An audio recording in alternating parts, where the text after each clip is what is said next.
Welcome. It's indisputable. I'm your host, Rashad. Richey, good to be with you. We have a lot on the agenda today.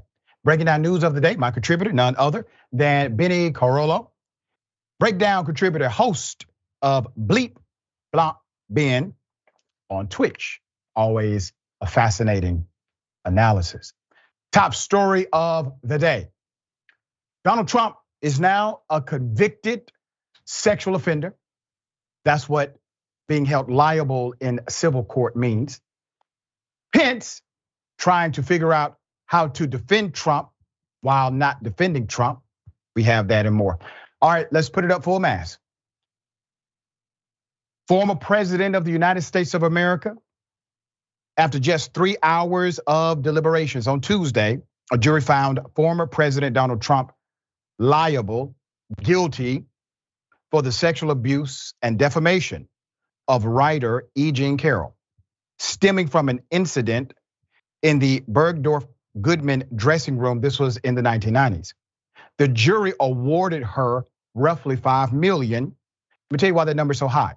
There's a calculation of punitive and compensatory. Punitive is to punish the individual who has the adverse ruling.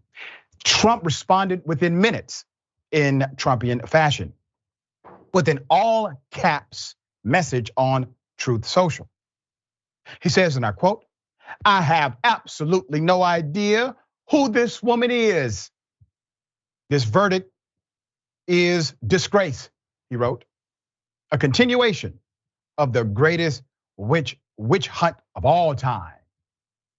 You gotta hand it to Trump. I mean, he is a showman to the end. Now, he has maintained he doesn't know this person, never met this person.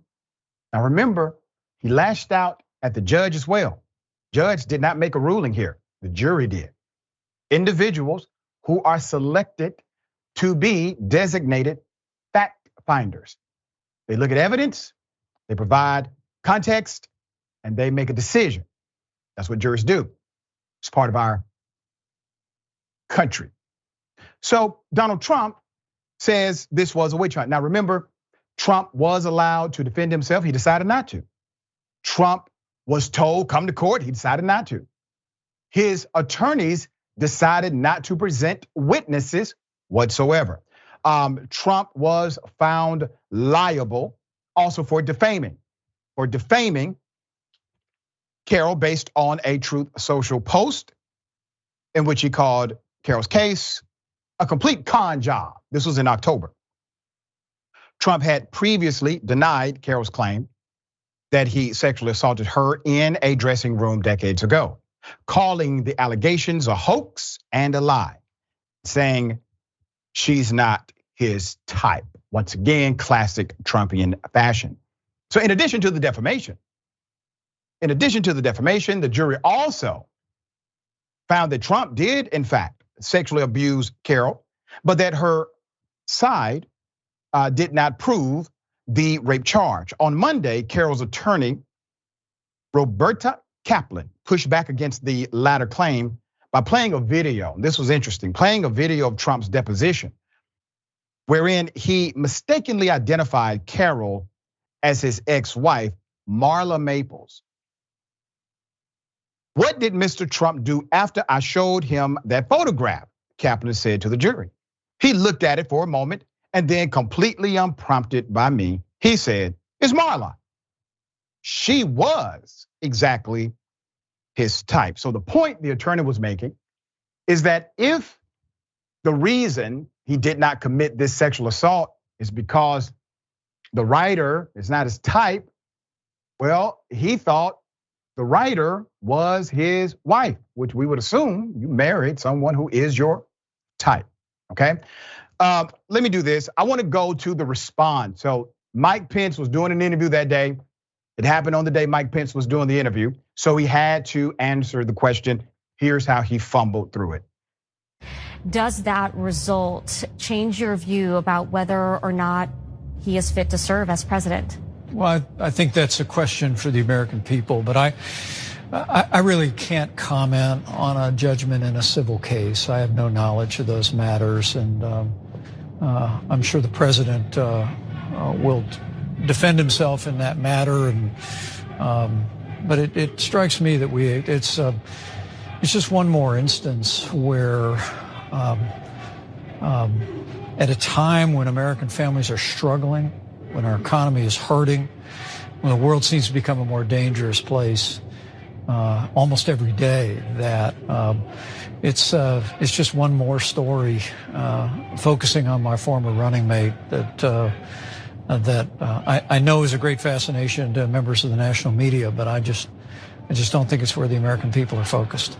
And of course, as you mentioned, you don't know the details of the case, but he was found liable by a jury of the people of sexual abuse. I mean, for you personally, do you feel comfortable with someone who was found liable in this case serving as president? Well, I would tell you, in my 4.5 years serving alongside the president, I never heard or witnessed behavior of that nature. Whoa, former VP, you have never heard or witnessed behavior of that nature. I got something for you, sir. Here it is. Yeah, that's it, with the gold. I gotta use some Tic Tacs just in case I start kissing her. You know, I'm automatically attracted to beautiful. I just start kissing them. It's like a magnet. You just kiss. I don't even wait. And when you're a star, they let you do it. You can do anything. Whatever you want. Grab them by the. Yeah, he told you what he does. You still voted for him. You still work for him. You still protected him. You said everyone else was wrong and he in fact was right. Mike Pence, the man tried to have you assassinated. Now you may not have a backbone for yourself or your family. You may not have a backbone for those who you claim to represent. The reality is, sir, you have absolutely no chance of defeating Donald Trump if you do decide to run for president, because all of you are afraid to even say you're running against Donald Trump or you disagree with Donald Trump. Trump is indicted in Manhattan, found guilty by a jury, a civil jury. He's going to be indicted in Fulton County for trying to manipulate state election rules. He's going to be indicted by a DC grand jury. He will likely be indicted by the state of New York. And you're telling me you have no words whatsoever.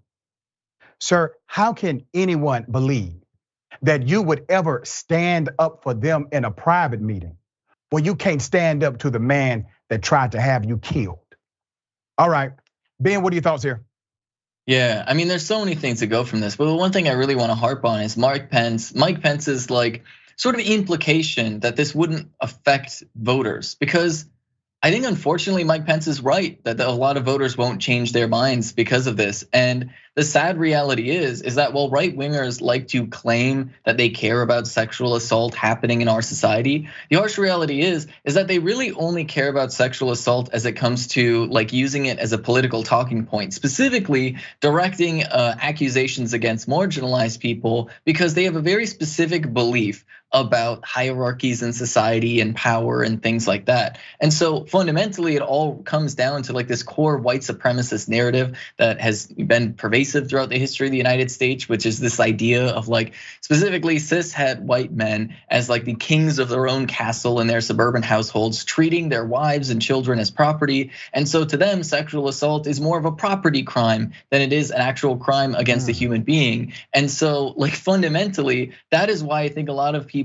on the political right aren't going to care about this, because they don't see anything wrong with what Donald Trump did. That's part of like their ideology. That is what they think that rich, white, privileged men are entitled to, right? While also at the same time trying to present themselves as these defenders, these saviors of specifically white women, right? Well, they spin these ridiculous, extremely racist narratives about marginalized people across the country in order to try and justify like funding the police state. And so fundamentally, you combine all of these things, and this is something that's very in line with how right wingers think about the world. They think about it in these like weird power dynamic hierarchies through these white supremacist narratives. And so when they see Donald Trump doing something like this, they actually see this as like a power move. They think that this is a testament to like how powerful Donald Trump is as a person, and thus, you know, worthy of like praise and adoration, as opposed to viewing Donald Trump as a monstrous person who will literally abuse positions of power in order to victimize people. It is simply the fact that fundamentally conservatives have no respect for women across the board. They only respect women to the extent that women are willing to basically act as property for individual privileged men. You put that so well. And I would say there's a stat that backs you. 20% of conservatives who believe Trump should have been indicted by the Manhattan DA said also we're still voting for him to be president of the United States, which highlights the fact they don't care.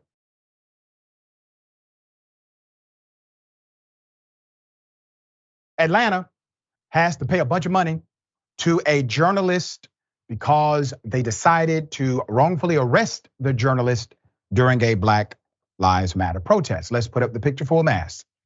See, this is called defunding the police. The city of Atlanta will now pay more than $100,000 in a settlement to Sharif Hassan, a photojournalist arrested during the Black Lives Matter protest in 2020. I still think that number is significantly low given what happened. Let me give you background. On June 1st, a photojournalist, Sharif Hassan, was photographing the protest in downtown Atlanta over the death of George Floyd by police officers a few days before in Minneapolis. While taking photos of Atlanta police officers making an arrest, his attorney says he was forced to the ground and handcuffed due to the city's 9 p.m. curfew. Despite identifying himself as a journalist to officers and other officers being allowed to work nearby, he was taken into custody and still put in jail overnight. According to his attorneys, Hassan was held in jail overnight, and it took 6 months before prosecutors dropped the charges for evidentiary reasons, meaning no evidence to prosecute. The lawsuit, working with the University of Georgia School of Law's First Amendment Clinic and civil rights attorneys Gerald Weber and L. Burton Finlayson, Hassan sued the city on First Amendment grounds. Quote, "Our client was clearly arrested in retaliation for starting to photograph someone else's arrest," explained Claire Norrens, director of the First Amendment Clinic. This week, attorneys announced that the city settled with Hassan for a little more than $100,000. In a statement released to the media, Hassan said he brought the lawsuit to hold Atlanta accountable for hastily creating a police state while leaving our rights as journalists as an afterthought. Unlawful arrest while being separated and handcuffed through the night is something that should not happen to members of the press. The goal is to ensure that our rights are protected in the future, he said. Let me go back to the reality of how this occurred. You had police officers who were told by the chief and the mayor, we have a new city curfew. Curfew is 9 p.m. Then you actually had a standing order. There was an SO, a little bit different than what was proclaimed to the public. The standing order was, if a person is just out past 9 and not doing anything else, don't take them to jail. Don't arrest them, all right? So there was a violation of that standing order because this individual literally was doing nothing illegal or anything that could have been perceived as problematic. He was doing his job, being a journalist, all right? So this happens. Prosecution takes 6 months to drop, and then in the midst of that is a lawsuit. Now you have a $105,000 settlement. Now, frankly, this could have been much higher, all right? This could have been much higher if the journalist wanted to push it. But sometimes you have to realize what's happening in your local democracy as well as your national. In your local democracy, I'm talking about the city of Atlanta, they tried to silence the voice of someone who could tell the story. That has to be punished with more than 100 grand. The officers who did this, well, that's a wrongful arrest. That's something that we should not let pass. And it was intentional. So there's no good faith clause. This is a violation and abuse of their own power, their authority. You see, policing has a cultural issue, even in cities like Atlanta. And until there's a real remedy for the culture, you can keep changing policy and end up with the same result. All right, Ben, thoughts on this case? Yeah, I think the frustrating thing about this case is that there's not a lot more of them, right? Mm-hmm. Because I remember covering the George Floyd protests, and I remember a lot of journalists getting detained, getting tackled, getting arrested. And I also remember a lot of random protesters just getting arrested just for being part of a protest. And this is where I think, honestly, the press, I think, has more responsibility right now than ever to do a little self-reflection about how they report on these things. Because fundamentally, people should not be arrested for protesting, right? Like, it is a violation of First Amendment rights to just round up protesters, right? That in and of itself is a problem. You add another layer onto it when you have somebody that's a member of the media. And so obviously you're gonna have a lot of people in the media circle the wagons around somebody else who's in the media, but fundamentally, the United States needs a media that is more willing to question police officers, that's less willing to just take, their press releases as gospel, especially when it comes to the things that happen on the ground with protesters. Because I remember watching the footage on the ground of what was happening in Minneapolis, and then hearing what police were saying was happening on the ground in Minneapolis, and there being an extreme disconnect between those two, and a lot of press just kind of accepting the idea that protesters would get arrested, just kind of accepting the idea that kettling is just a normal thing that police officers should do whenever somebody's protesting. Because what we have in the world today in the United States is police officers who turn protests violent, actively instigating chaos in the hopes that they get to arrest protesters. That is a very well documented pattern that we have seen from police officers. And there are very, very few outlets that are actually willing to address that reality. And so it is good that this case happened like with the settlement. It should have been a larger settlement, but there's also a lot of people in the press who should have pushed for things like this for themselves. And there's also a lot of people who are just arrested for simply being in a protest that should have settlements just like this one. That's right, and that's why I always encourage those in journalism, you have to tell the story of the disenfranchised and the oppressed. Because if you don't, and you're on the other side of that, who's going to be there to defend you? Because I guarantee you it won't be conservatives.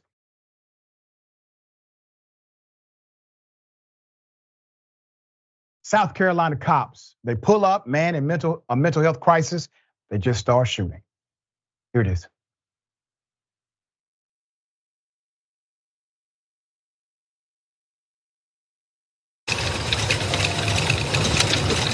He's in it. Let me see your hands. Hands. Let me see your hands. Let me see your hands.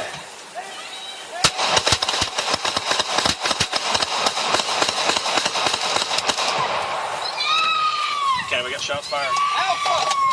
Bravo!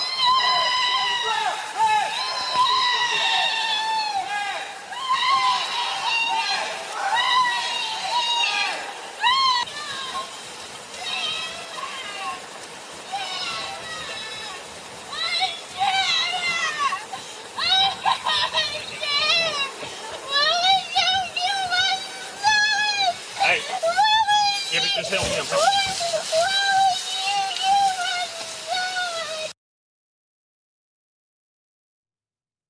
They did this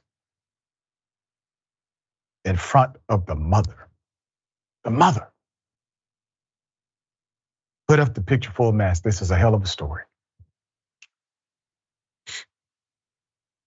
South Carolina cops immediately fired, as you just saw. Trevor Mullinax, a South Carolina man who survived being shot 9 times. He's not in great condition, but he survived. Was shot 9 times. A sheriff's deputies alleges in a newly filed lawsuit that he was sitting in his pickup truck and talking to his mother when the officers descended on them like cowboys from a John Wayne movie. Deputies were responding to a wellness check. This was a call requested by a friend or a family member of Trevor. Trevor and his mother said in their lawsuit that the deputies drew their weapons and defaulted to using deadly force immediately without attempting to de-escalate the situation. Body cam video obtained by NBC News shows the deputies with their guns out, converging on the pickup and yelling, "Let me see your hands," before opening fire, while the mother, Tammy Beeson, is still standing beside the truck and talking to her son through the driver's side window, which means what? She could have easily been shot herself. It's called reckless endangerment. It's the crime. Let's put up these hospital pictures. See, this should not have happened. The deputies fired 50 times at close range, nearly 2 years after the May 7, 2021 incident. The mother and son are suing York County and the Department unspecified damages. Ms. Beeson, who was not struck by gunfire, luckily, says seeing her son get shot has shaken her faith in the police. Ma'am, you should have zero faith in the police. None. Hold them all accountable. Dispatchers were provided the cell phone numbers of both Milinex and his mother. But instead of calling them, a team of deputies arrived on the property where the grandfather then directed them to the back where his grandson was parked and talking to his mother. Once they got there, video shows them firing immediately before ever making verbal contact. Lawyer Justin Banberg said Tuesday at a news conference, there was a round that hit him smack dab in the middle of the back of his head. He added, never seen anybody get shot in the back of the head who's a threat to law enforcement or anybody else. He also detailed how the victim was in a really dark place and having suicidal thoughts. He continues, several days before he was shot, Milinex had issues with his girlfriend and kicked in the door of her home, he said. It led him to being charged with burglary. He didn't steal anything, Bamberg said. Then when the deputies arrived, Milinex had a shotgun in the truck, but at no point did he point the weapon at himself or any other person. The charges, the complaint states, were lodged to provide cover for the utter excessive use of deadly force exhibited by the sheriff deputies. There is no evidence Trevor Milinex or his mother committed a crime or attempted to hinder any officer on the scene, interfere, or resist arrest, the complaint states. To the contrary, all available evidence indicate that the plaintiff was attempting to be compliant during the extremely short window of time immediately following the arrival of the officers. You have a personal failure, you have a cultural failure, you have a policy failure. The personal failure are the heartless individuals who wear a badge and have a gun.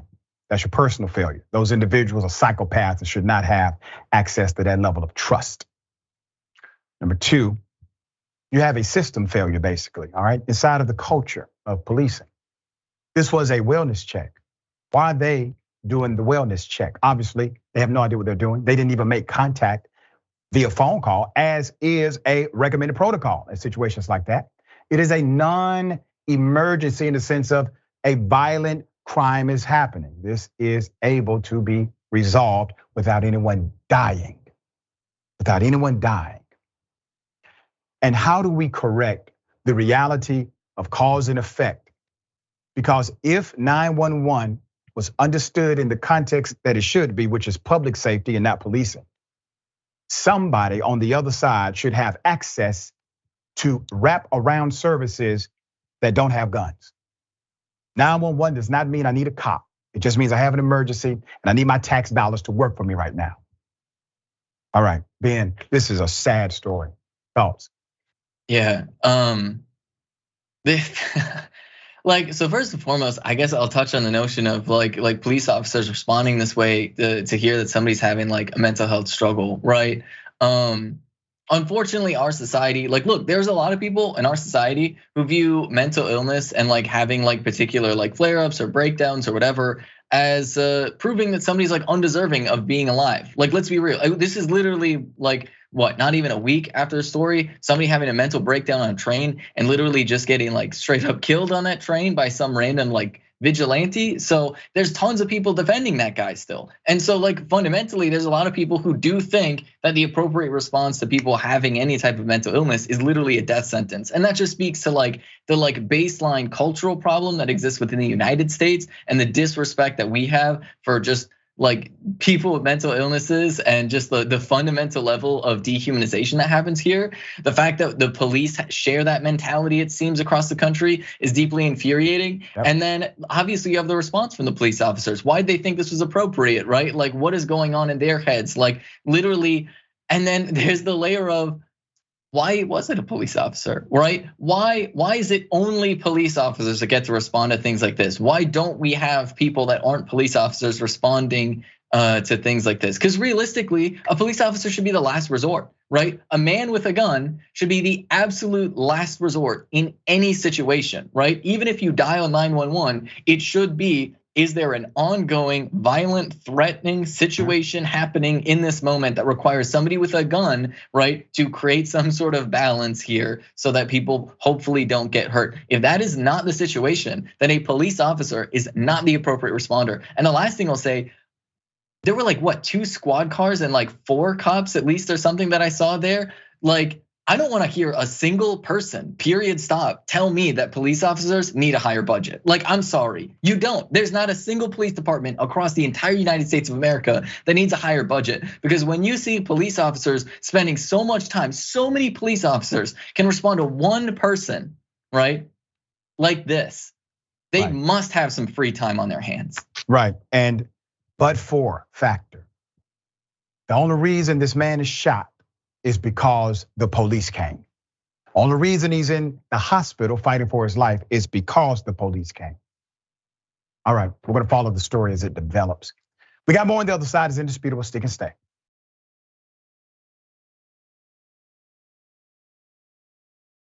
Let me read some of these comments. Before I do that, please help support Sam to walk again. All right, we've been doing this for a few weeks. We had him on the show, Sam Randolph. On April 6, 2022, he was fully exonerated and released from death row after serving 21 years for a wrongful conviction. He never committed the crime. But in the interview, when he came to the bullpen, he told us, he said, listen, correction officers took me to the yard and they beat me. And that's how I became paralyzed from the neck down. So he's paralyzed now, okay? He's bedridden.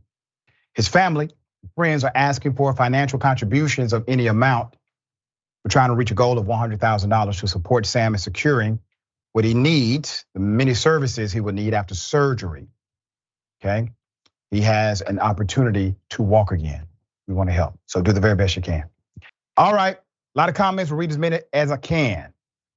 Text Stan says, Pence thinks he still has a political career.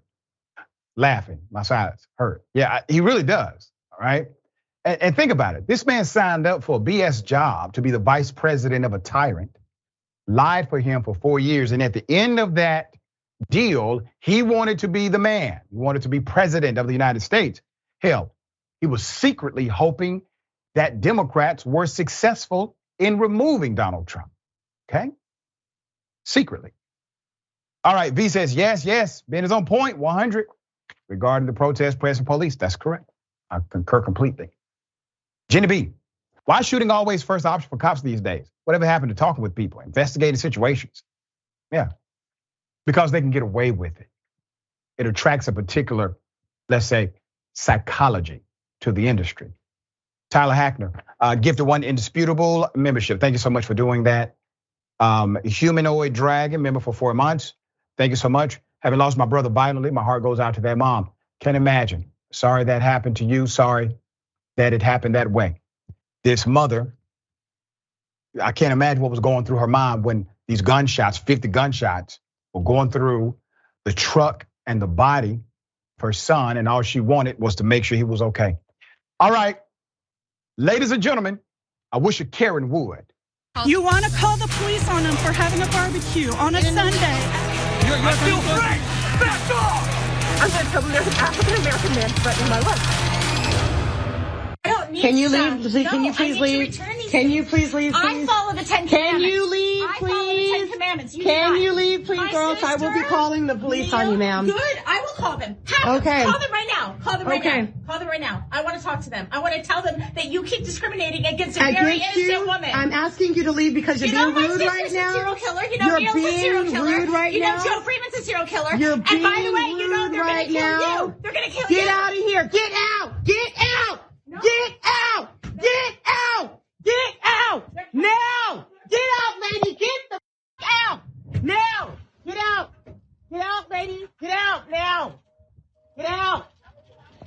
out, please. Get out, please. Get out, please.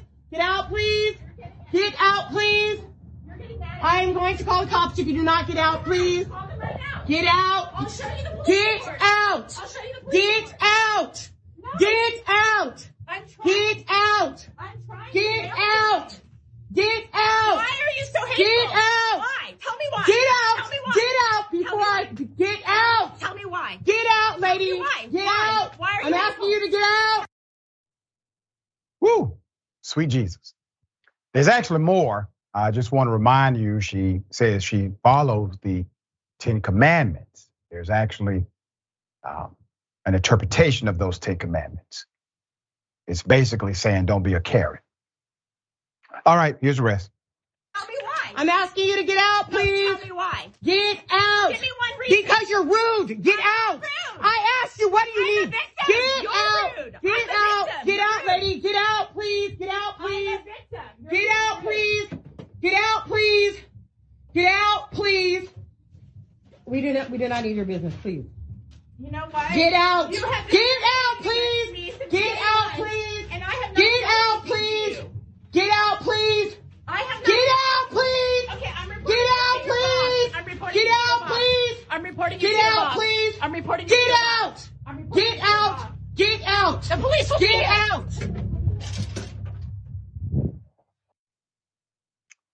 Classic Karenicity. We have not seen a classic Karen in a minute.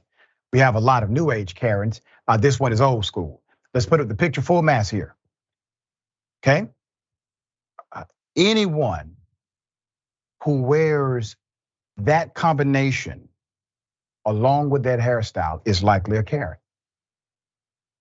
She also not only deflected responsibility, she literally said, I am the victim here. Ma'am, you just said somebody was going to kill the UPS manager after stating you followed the 10 Commandments. Now, I don't understand this level of Karenicity. All right, Bennie, this is really interesting because naturally, the reason why the person started recording is due to the fact the customer was getting out of line. That's why the recording started. But once, the manager says, hey, you're being irate, I'm gonna ask you to leave. These tactics by Karens never seem to work. Fellas. Yeah, no, it's just silly. It's another perfect example of these people think they're the only person in real life, right? They're like, I'm a good Christian, and no matter what I do, I'm gonna be a good Christian no matter what. But of course, I'm gonna be terrible to all of these other people because when Jesus is like, oh, love thy neighbor, right? Well, apparently they think they live in a simulation and they have no neighbors and it's just them. They're the only one that exists in the world and everybody has to be catering to them. It's just silly, on its face, but it also speaks to this deep selfishness that unfortunately people are very much encouraged to have, right? In the United States, there's this culture that really centers hyper individualism, tells you that, oh, every success you have is completely your own, but also you should never have to be dependent on other people, when instead we live in a society, we do depend on each other, right? And I think the mail is a testament to that, if you want something mailed, you gotta depend on other people, which means you gotta be polite. Yep, that's right, there you go. Golden rule kind of stuff.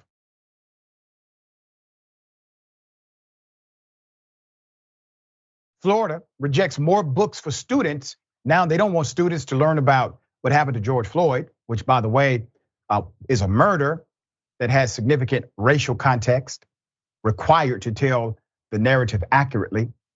They don't want you to know about movements like Black Lives Matter, even though it is a political and social movement in order to affect change, policy change in local communities. So let's do this. Put them up. Governor Ron DeSantis, the man who is afraid of you thinking critically about anything. He wants to take books, he wants to take your right to vote, and he wants to be president. Governor Ron DeSantis has campaigned against what he has described as woke indoctrination. I want you to think about that. He literally campaigns against woke indoctrination and a leftist agenda in the classroom. I want you to keep this in mind, okay? The only person who will criticize you for being woke is a person who wants you to remain asleep. That's it. That's where the criticism comes from. Florida has now rejected dozens of social studies textbooks and worked with publishers to edit dozens more. This was his plan, day one. The state's education department announced on Tuesday in the latest effort under Governor Ron DeSantis to scrub textbooks of contested topics, especially surrounding contemporary issues of race and social justice. Now, I want to remind everyone, this is not a democratic process. This is not a majority rule process. And this is not about parental rights. Okay, let me explain. They will contextualize this as, well, the parents are complaining about these books, so we have to get rid of the books. What happens when only one parent complains, but 99.9% of the other parents do not? Well, guess what? It still goes on the list to be reviewed, to be banned. Who makes the ultimate decision to ban the books? Well, a bureaucracy does. A politically appointed bureaucracy. Now, what do we have in operation? You have an anti-democratic process in order to eliminate books that actually tell the truth, because one person can file a complaint. Does that sound like parental choice? Governor, let's do this. Since you are so concerned about parents having choice, can parents tell their students or tell their children to wear whatever they want to wear in school? Can they violate the school dress code? Is that not a parental right? If they want their child to wear something that may be in technical violation of that school, should that not be the parent's obligation, parent's responsibility, the parent's right? What about this, Governor DeSantis? Because since you do not like mandated vaccines, why is it that all Florida public schools require them? You have not overturned that law. You have not sought court ruling as to the constitutionality of that law. Why is it that your public schools require it if you're against it? And let me also say this, sir. If this is all about parental rights, what about the parents who say that book should never be discarded? That book should be taught to our students. What if the majority of parents say it? It doesn't matter. See, the majority of parents, they do not get an opportunity to appeal and overrule their decision. All right, Florida has rejected dozens of textbooks. Worked with the publisher, they edited many of them. So the revisions included a textbook, no longer includes advice that parents could use the national anthem as an opportunity to talk about why some citizens are choosing to take a knee. How insane is that? That's modern context.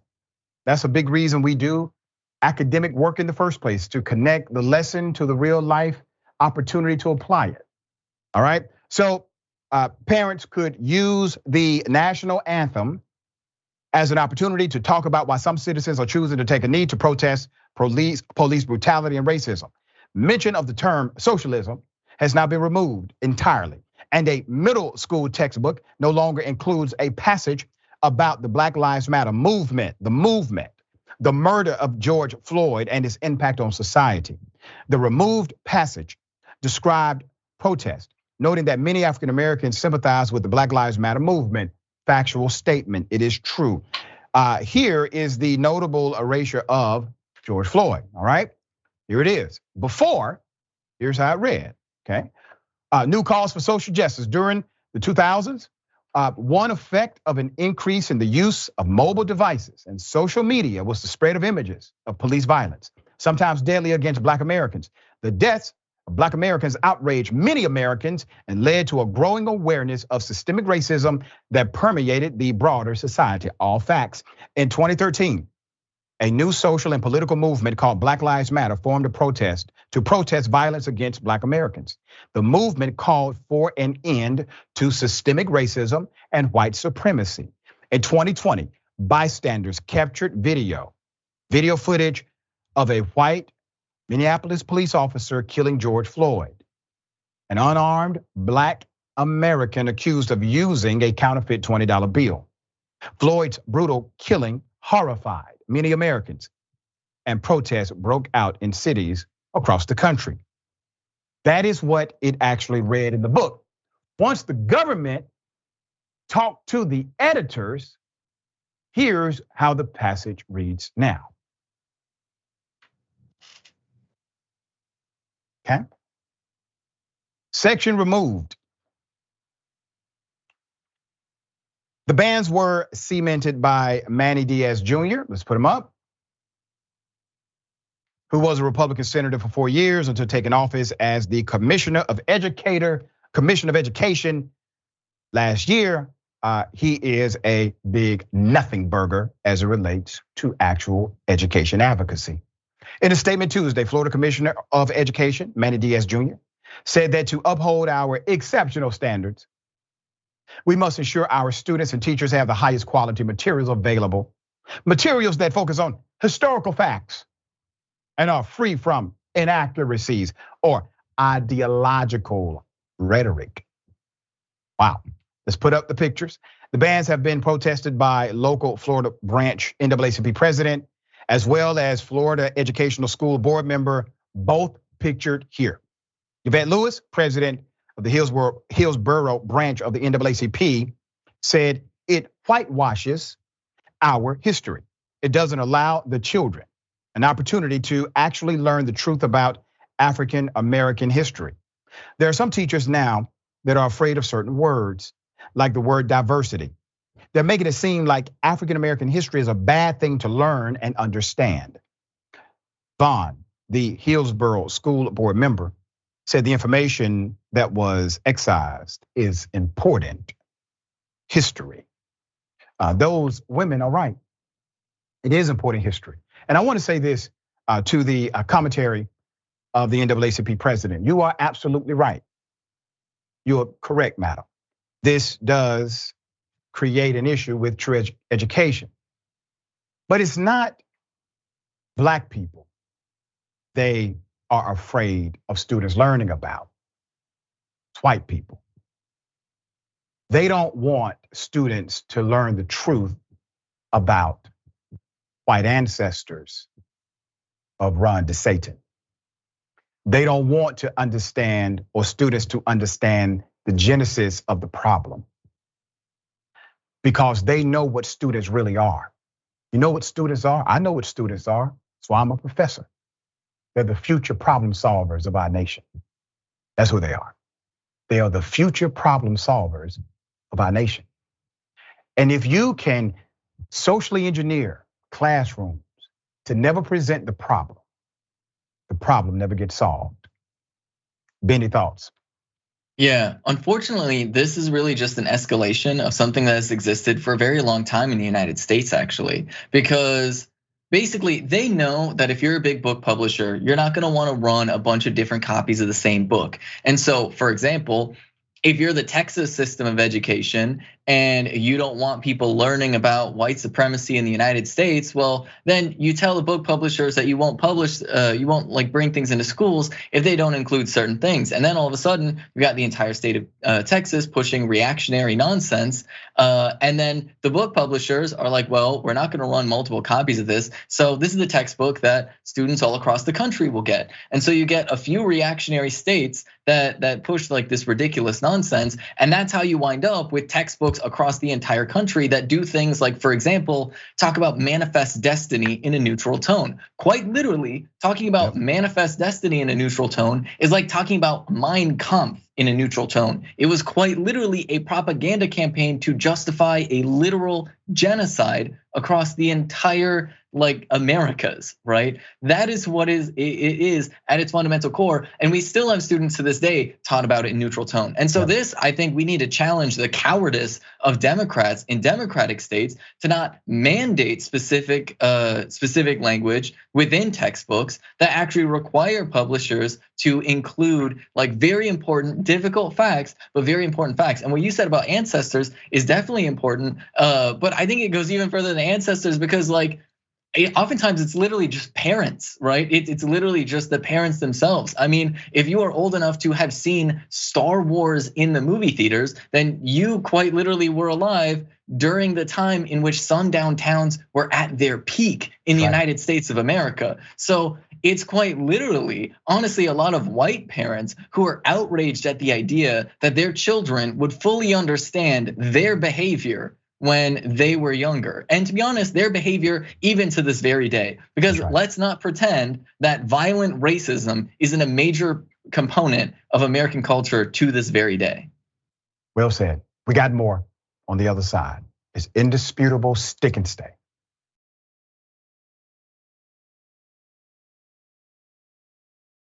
Heartless cops arrest a deaf and blind individual, had no heart when people tried to explain. Here's first video. You got any drugs? Yes, we can.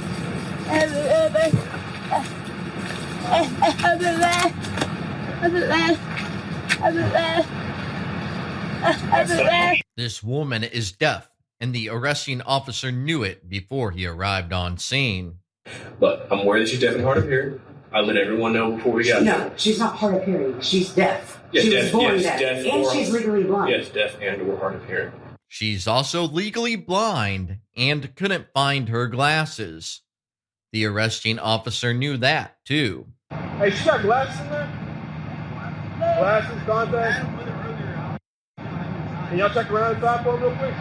He said he arrested her because it was a dangerous situation. I make an arrest in order to stop a potentially dangerous situation to serve.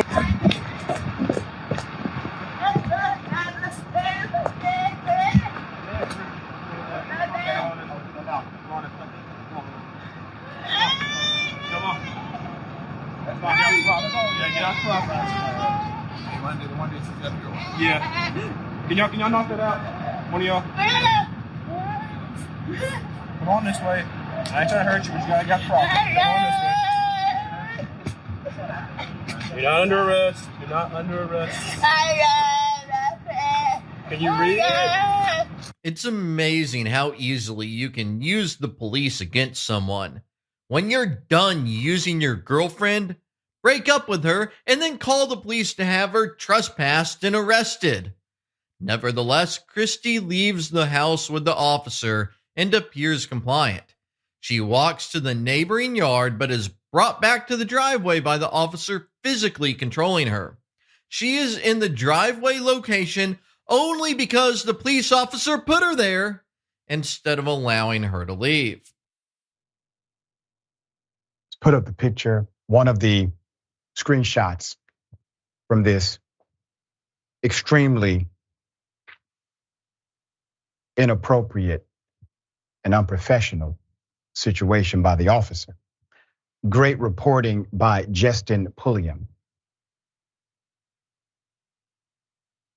Journalist Justin Pulliam reviewed the full video and said that despite it appearing to be a domestic dispute, the officer never tried to hear her side of the story, nor offer, her a simple sheet of paper and a pen so that she could communicate in a way that he could understand. Pulliam called up the Freeport police and spoke to Sergeant Rodriguez, an officer on the scene, who claimed that she communicated through writing despite it not appearing in the body cam video. The sergeant also claimed that she said, "Yes, I understand," when being told that she was being trespassed, criminally trespassed. According to Pulliam, the family only found out about the incident from a video of the arrest and had not received any communication from the police department. By that point, the woman had already spent 2 days in jail. 2 days in jail because the officer said he was trying to stop a potentially dangerous situation. That's not what cops are supposed to do. You cannot preemptively arrest people. Pulliam confirmed from the sergeant the department had no technical means for her to communicate to any emergency contact while in custody. Isn't that sad? Chief Jennifer Erlandson Howell of the Freeport Police Department, buck stops with her. So madam, what are you going to do here? Obviously, your officer decided to handle an individual in a way that really should be unbecoming of any officer. To view Jester Pulliam's full coverage of the story, you can visit his YouTube channel, Corruption Report. There you'll see him grill a Freeport officer about the entire incident, as well as a video of the woman's family confronting the police at the station. Special thanks to him for allowing me and Indisputable to share a portion of his video. He's doing good work over there, all right? When I saw this video, and I remember talking to my producer, Jordan, I said, I gotta do this story.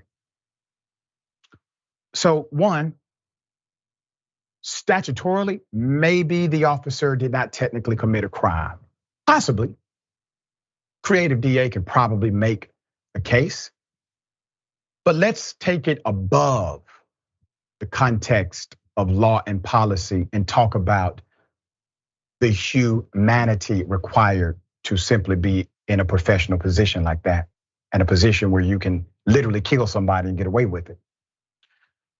We're recruiting the wrong type of personality to these particular jobs. The way he handled that whole situation, even when people tried to reason with him, talk to him. Why would you want to arrest somebody in that situation? What is it inside of you that made you feel good about that judgment call? How do you sleep at night? All right. Benny, thoughts? Yeah, I'm gonna be real. Look, this is why I hate cops and people with cop mentality. Because fundamentally, at their core, there's this idea in the United States that like was born out of this like ridiculous white suburbia sort of culture that anything that is even slightly uncomfortable must be equated to being dangerous. Cause like I get it. You're trying to communicate with somebody that like has limitations. You know who's more uncomfortable though in that situation? Not you. It's the person who's literally deaf and blind and has like literally armed men all around her trying to control her circumstances, right? And so, but no, of course, the people with more power and privilege in the situation, if they're made even slightly uncomfortable in any way, shape, or form, if any mental effort is demanded from them under any circumstances to have any degree of empathy for another human being, that apparently has to be equated with danger. And of course, I'm gonna connect this to what happened to Jordan Neely, where it's that same mentality. Oh, if something is slightly uncomfortable for me, that must by definition mean that it's dangerous, and I get to respond as though this is like the end of the world right here. And it is this cop mentality that is embedded into the brains of so many Americans that it's just so like, it is just so self-centered, and it's deeply, deeply pathetic, and it's fundamentally dangerous when this many people in society are unwilling to think that other people might be having a difficult time, and that might be what's creating the uncomfortable situation. There you go.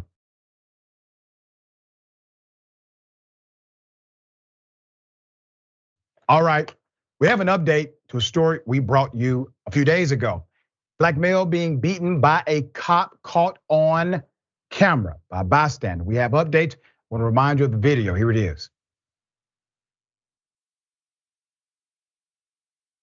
What's up, Missy? Hold this. Come on. Get down, sir. Just get down, guy. What? Tase him or something. Just get down. Just get down. He's oh my God. Oh. Just get down. Oh my God. Oh my God. Just get down. Oh my God. Don't hit him. Oh, stop it. No, don't hit him. Oh my God. He's already down. Why are you hitting him? Sorry, I know I'm in a restaurant. No. Oh my God.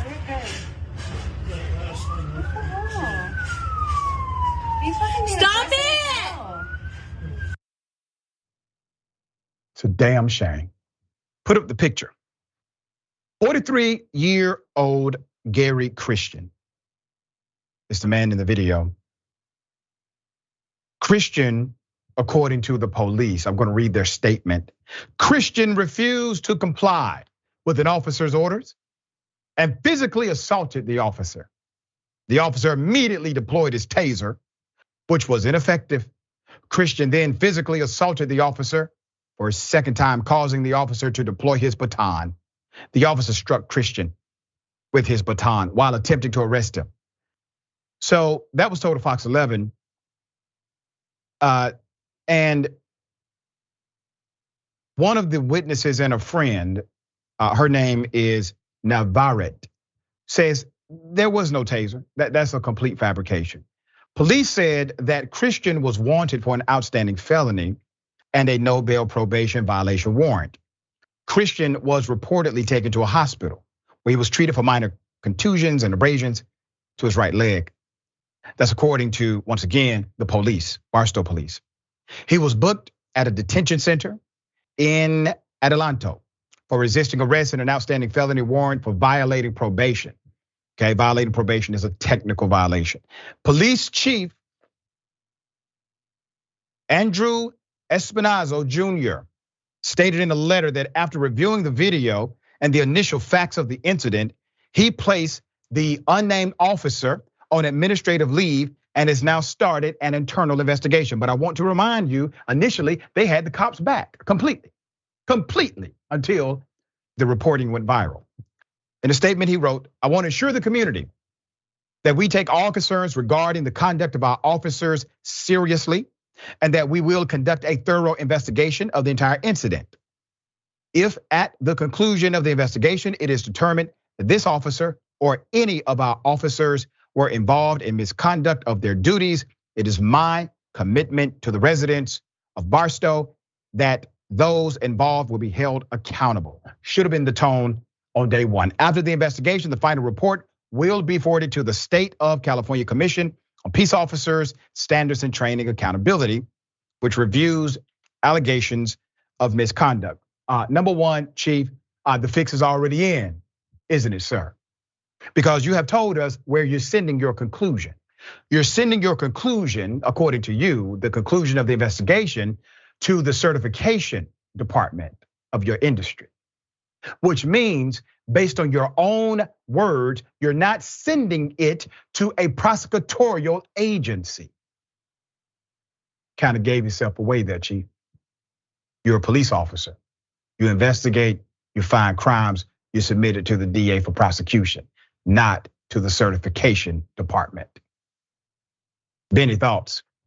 Yeah, it's not surprising a police officer lying about using a taser because look, police officers not only lie with great regularity, but honestly are encouraged to lie. Like fundamentally, for every instance that we see with video, there are probably at least a dozen others that don't have video. And I could pretty much guarantee you that there's somebody out there that is in jail for assaulting a police officer, where the assault that took place was the police officer was hitting them so hard they hurt their hand or something like that. That's right. Because we've seen this, we've seen this before countless times. And so fundamentally, we need to stop collectively believing anything that police officers say and really demanding video in every instances and demanding criminal charges for police officers that go this far. That's right.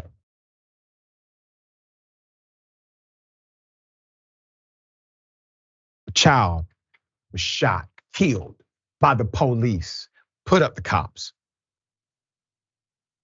We covered these cowards from day one. You're looking at Brian Devaney, Sean Dolan, and Devin Smith. The three former members of the Sharon Hill Police Department received 5 years probation for their role in shooting near a high school football stadium in suburban Philadelphia. This was August 2021. The deputy DA said the cops displayed a horrible amount of recklessness by shooting 25 times at a car they wrongly suspected was connected with gunfire the officers heard nearby. So in their recklessness, what did they do? They killed this child. Okay? Fanta Bility is her name. She was 8 years of age. She had come to the Academy Park High School for a school football team, was hit in the back by an officer's bullet that strayed into the crowd of people leaving the game. She died in her mother's arms. Put up the killers again. I want to remind you, to have this level of negligence for people is criminal. That's why they were charged criminally. But then they were able to strike a plea deal that nobody else in America would have received for killing an 8-year-old child. You see, these killers had the manslaughter charges dropped. Another Bility sister was also grazed by a bullet from one of these cops during the barrage of bullets. However, the then 12-year-old was not seriously injured. The occupants of the car, who all somehow avoided being hit by the officers' fire directed at them, had nothing to do with the shooting the officers were reacting to, which was an exchange of gunshots between two teenagers just outside of the stadium exit. So they just shooting at people. They just shooting. No respect for life. They're just shooting, and they kill an 8-year-old girl. And they should be held to a higher standard of accountability, not lower. The cops with training. After pleading guilty to 10 counts, 10 damn counts of reckless endangerment, Brian Devon Smith, Sean Dolan, they will serve 49 months on probation. Sentencing accounts for the 11 months they have already served on house arrest, according to NBC News. Each defendant was allowed to take a plea deal in November 2022, which dismissed the manslaughter charges. Let me say this to DAs around this country. We really don't need new laws. We need to have DAs enforce equally the current ones we got. To the DA who allowed this agreement, you're part of the problem. I know you think you're not. I know that. I heard what you've said on record about the actions of these officers. But when you allow officers to continue getting deals for committing crimes against children or committing crimes that are among the worst crimes in this country, I want you to be reminded that when cops commit crime, it's crime. It's just crime.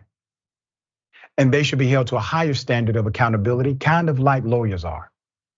Because you have special training, you have a regulated industry, and you have people that depend and trust you.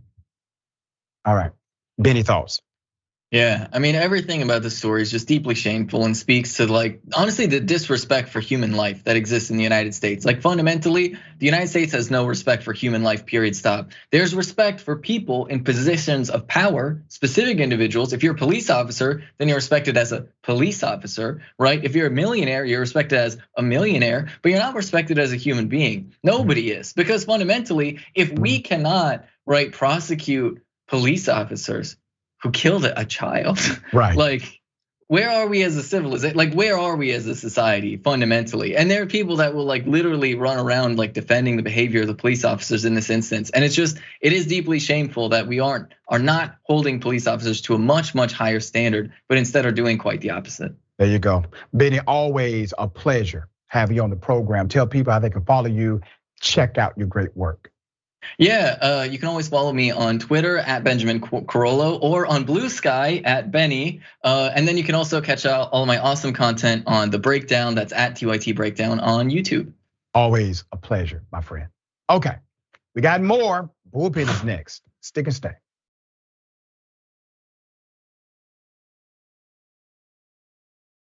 Ladies and gentlemen, welcome to the Bullpen.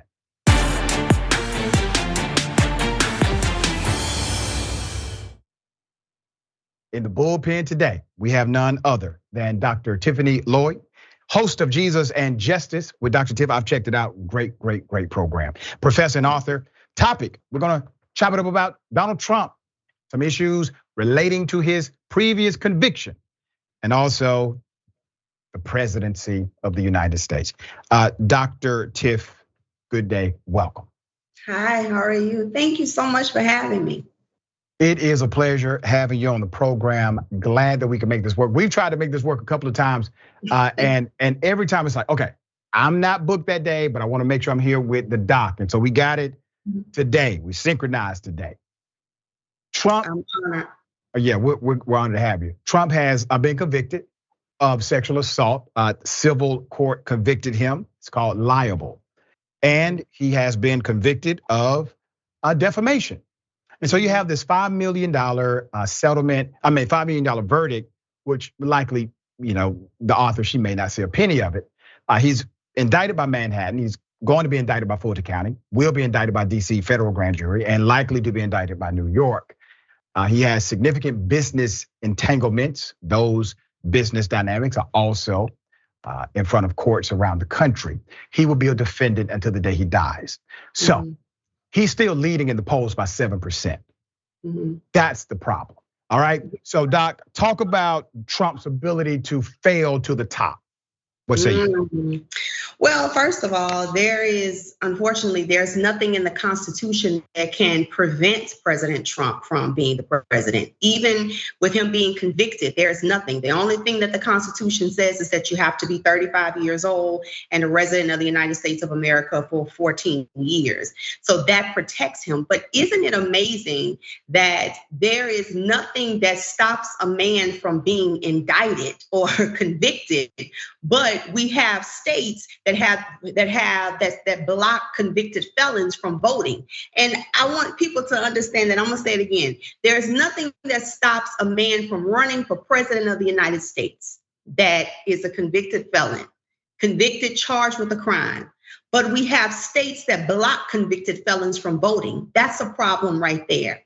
What it shows with America, with Donald Trump be leading the polls over Joe Biden, that has been accused of so many things and even has a pending case, it truly shows that America still has not repented for the sin of what America was founded on, and that is racism.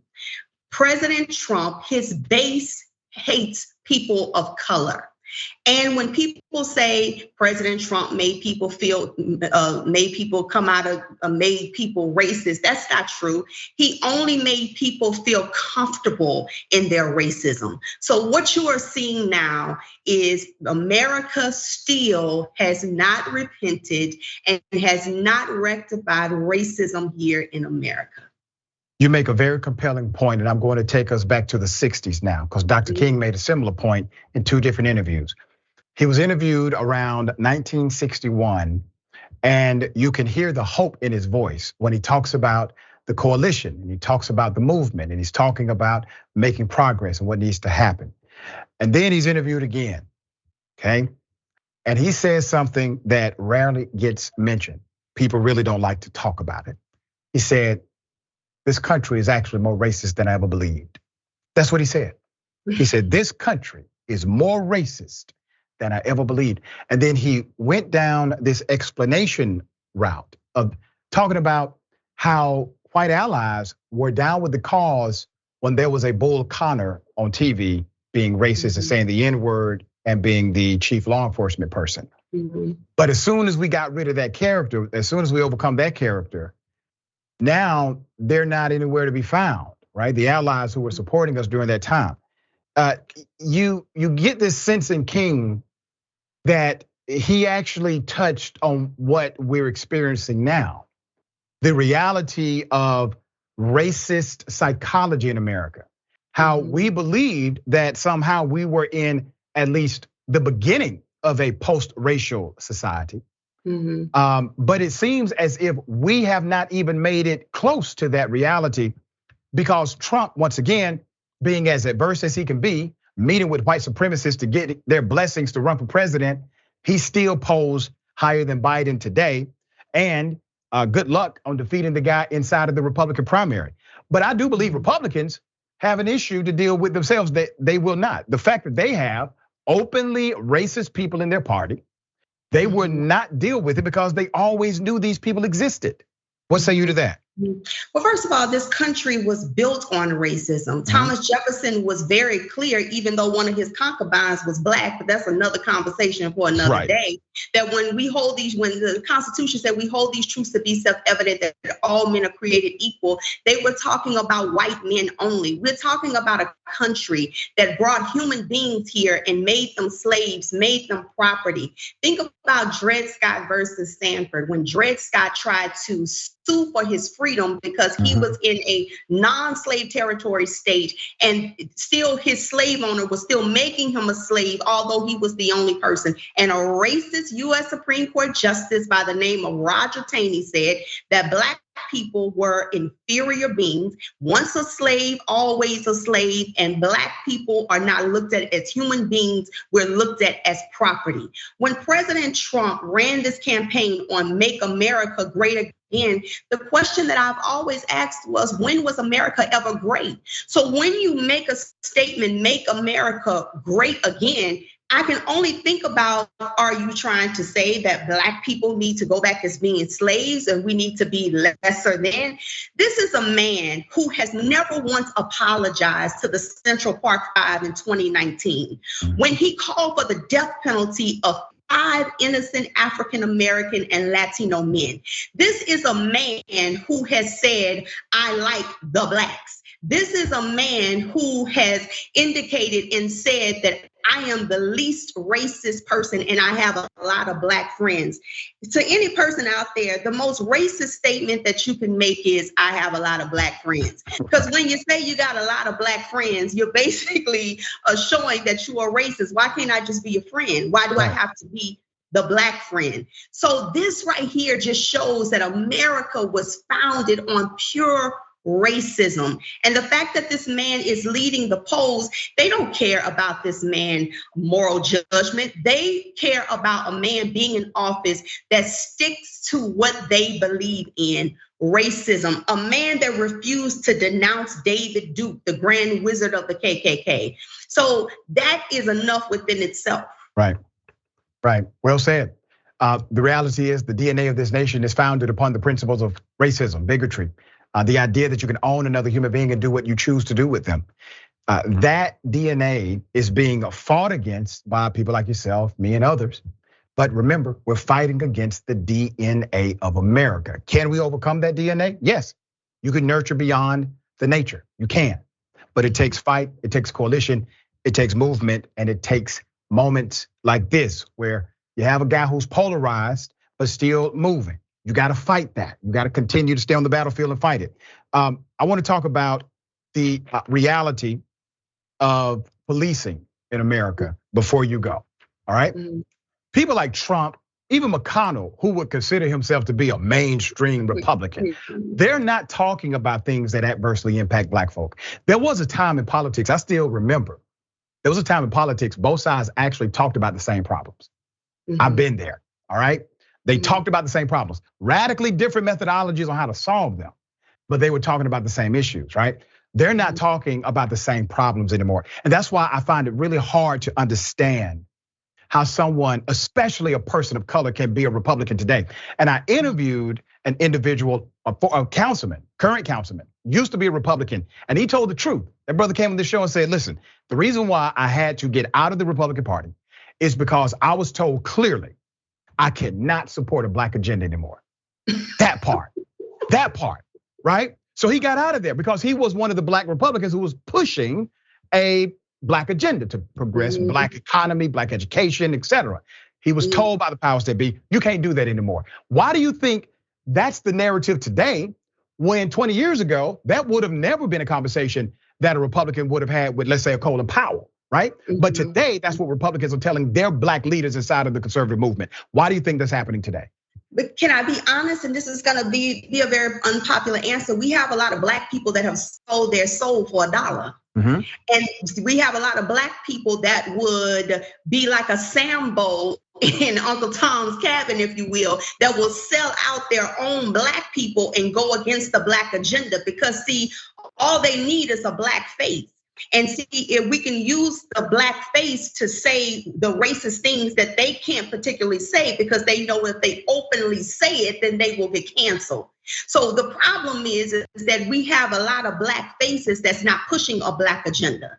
We just want to use it as a way of lambasting or bringing down Black people. And we're saying what racist people want to say and what they want to hear. That's the real problem.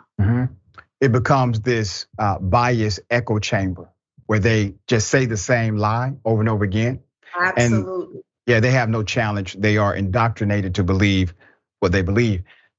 Always a pleasure hearing you. I appreciate your passion, your continued advocacy. We're definitely going to have you back on the program. Tell people how they can follow you, check out your work. Thank you. You can follow me on Instagram at Tiffany.m.Lloyd. You can follow me on Facebook at Dr. Tiffany M. Lloyd and subscribe to my YouTube channel at Jesus and Justice with Dr. Tiff. Thank you so much. Thank you, Dr. Tiff. Always a pleasure. We'll have you back soon. Thank you. All right. Remember, take care of yourself, take care of each other, take care of the planet. Remember, the truth is always indisputable.